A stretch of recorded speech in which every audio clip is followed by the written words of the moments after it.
안녕하세요. 잘 익은 홍시처럼 부드럽게 풀어내는 건강 이야기 홍시 약사입니다. 약사님, 밀크시슬 간에 좋다던데 진짜 효과가 있나요? 술 자주 마시진 않지만 그래도 먹어야 하나요?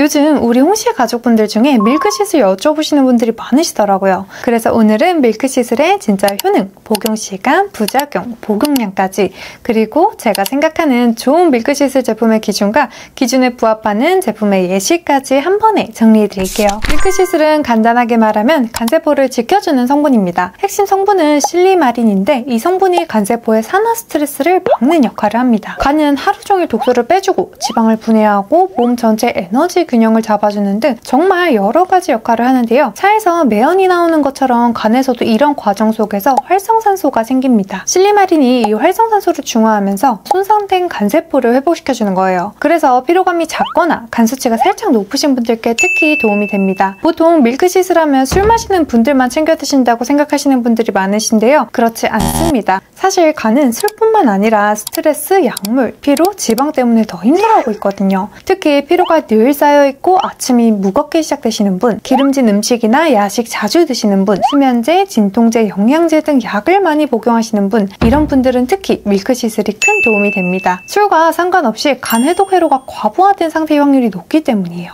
즉, 술을 자주 마시는 분은 보호용, 술을 드시지 않는 분은 회복용으로 생각하시면 됩니다. 또 밀크시슬은 남성용 아닌가? 라고 여쭤보시는 여성분들도 많으신데요. 실제로 약국에서 밀크시슬 찾으시는 분들 대부분이 남성분들이셨던 것 같아요. 절대 아닙니다. 여성에게도 밀크시슬은 필요한 성분이에요. 간이 깨끗해야 호르몬 밸런스가 안정되고 피부 트러블, 피로감, 생리전 증후군까지 줄어들 수 있거든요. 간이 하는 일 중 하나가 호르몬 대사와 해독이기 때문입니다. 그래서 간 건강이 좋지 않으면 과한 여성 호르몬이 제대로 빠져나가지 못해서 피부가 칙칙해지거나 생리전 증후군도 심해질 수 있는 거예요. 특히 40대 이후 여성분들은 갱년기 전후로 호르몬 밸런스가 흔들리기 때문에 간 관리가 특히 중요합니다. 복용 시간은 간단합니다. 식사 후, 특히 점심이나 저녁 식사 후에 드시는 걸 추천드려요. 공복에 드시면 속이 불편할 수도 있고 흡수율도 떨어지기 때문입니다. 이번엔 부작용에 대해 말씀드릴게요. 밀크시슬은 천연 성분이라 대부분은 큰 불편함 없이 드실 수 있는데요. 모든 분께 100%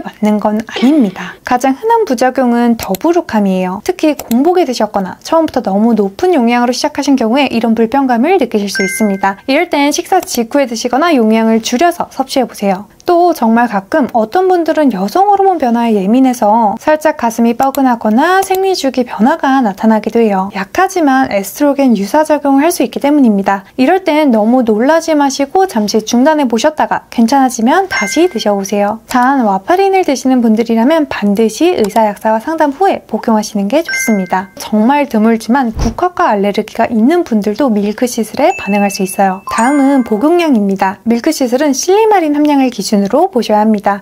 대부분 제품에는 밀크시슬 추출물로 표기가 되어 있는데요. 실제로 실리마린 성분이 얼마나 들어있는지가 중요해요. 성인 기준으로는 하루 130에서 200ml가 적당합니다. 하루 한두 번, 1회 130ml 정도면 충분해요. 간이 예민하거나 간 수치가 조금 높은 분들은 200ml까지도 괜찮습니다. 다만 400ml 이상은 간에 무리가 될 수 있으니 피해주세요. 밀크시슬은 하루 이틀 복용으로 효과가 나타나기보다는 4에서 8주 이상 드셨을 때 효과가 나타날 수 있으니 초반에 체감 효과가 없더라도 꾸준히 드셔보세요. 마지막으로 어떤 제품이 좋은 제품일까요? 밀크시슬은 브랜드 자체보다 이 세 가지 기준이 훨씬 중요합니다. 첫 번째, 실리마린 함량이 하루 기준 130에서 200ml 충족이 되는지. 두 번째, 순도, 불필요한 첨가물 없이 실리마린 농축 비율이 높은지. 세 번째, 포뮬러, 간의 해독 회로를 돕는 아연, 셀레늄 같은 미네랄이 함께 들어있는지. 이 세 가지를 기준으로 봤을 때 제가 예전에 소개해드렸던 하랑원 밀크시슬도 좋은 예시 중 하나예요. 순도가 높고 무엇보다 간 회로에 필요한 항산화 미네랄이 함께 배합되어 있어서 흡수 효율과 대사 균형이 잘 잡혀있거든요. 이 제품이 최고다 라기보다는 기준에 부합하는 제품의 한 예시를 말씀드린 겁니다. 요즘은 다른 브랜드에서도 함량, 순도, 포뮬러가 잘 설계된 제품들이 정말 많아요. 하랑원과 비교해서 비슷한 제품을 고르시는 것도 방법입니다. 오늘 내용 간단하게 정리해보겠습니다. 밀크시슬은 간의 필터를 깨끗하게 유지해줍니다. 식후 하루에 130에서 200ml, 4주에서 8주 이상 꾸준히 복용해주세요. 우리 홍시 가족 여러분, 간은 조용히 안 좋아지다가 뒤늦게 신호를 줍니다.